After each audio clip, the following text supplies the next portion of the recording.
the longer that Jay has been out, the more I've been able to understand him.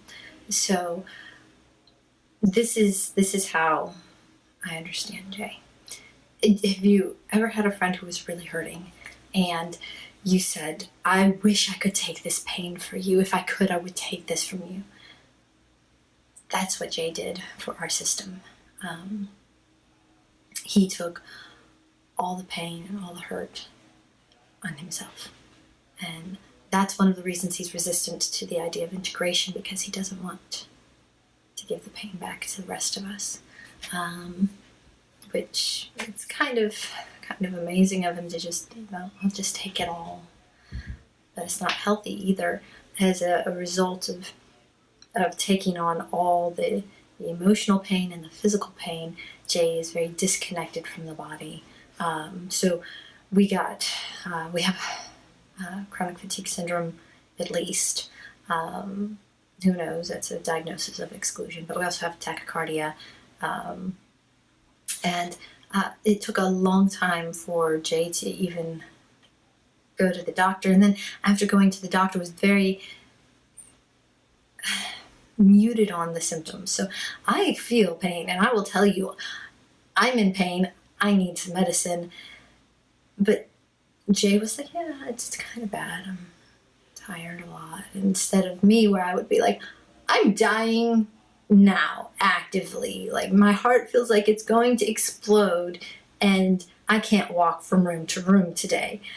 Jay's just like, oh, I'm having a bad day physically. It was just very muted with that. But also, it's not just a matter of reporting what he feels, because he has trouble feeling, in general.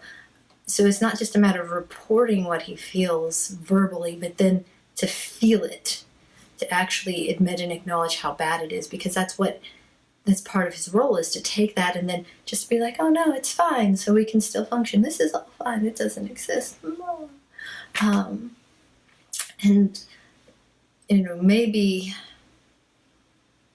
maybe if our system had been active when our symptoms started to start being disruptive, we might have been able to get help sooner.